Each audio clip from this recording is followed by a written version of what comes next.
What's up guys, it's your boy Crope and here with another one. Alright, today we'll be learning how to convert img and ISO files into VDI formats.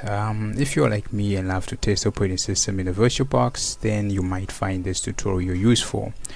In the past, I recommended that you could obtain virtual machines from osboxes.org, but it might happen for whatever reasons.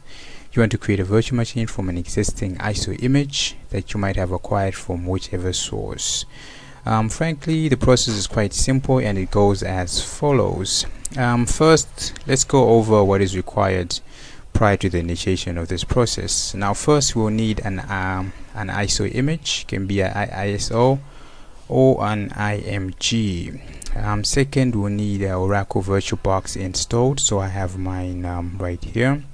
We'll also need the terminal, and we'll need 5 minutes.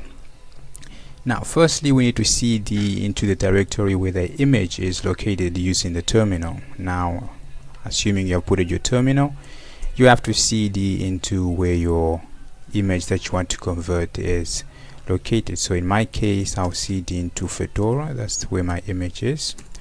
And if I list here is the image that I want to convert.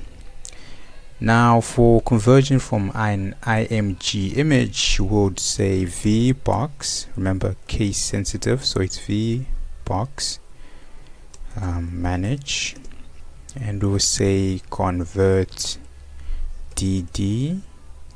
Then we'll put in the input here. So if this was a img image, I'll just copy this, Control C, Control V, something like that, and our desired outcome of this, so just the name, and you add VDI, something like this, and then it will start.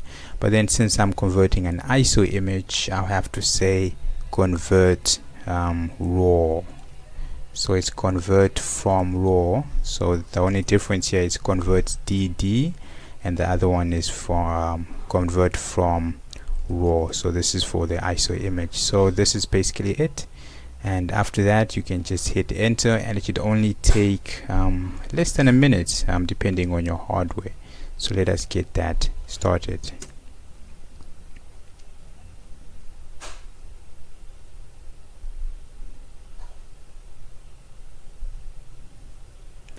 Alright, and now it is finished. So if we list here, we'll find that our image here has been successfully converted. Now, to launch this is we just need to open up our VirtualBox here, and in our VirtualBox we say create new, we say Fedora, give it a name, Linux. Here we say we leave it like this, it automatically detects. We say next, we assign the specific RAM would like it to have, next, and you say you choose the last option saying use an existing virtual hard disk. So you can go there, and you just have to locate where your specific thing is, your specific VDI images. So mine is here. I'm going to open this and I'll say create.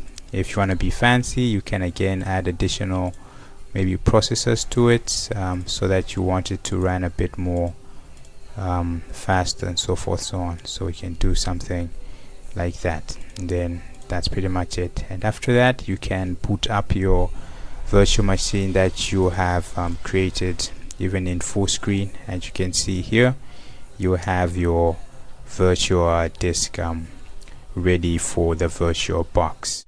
That's pretty much it, guys. Thank you for watching. It's been your boy Crope. Until the next one.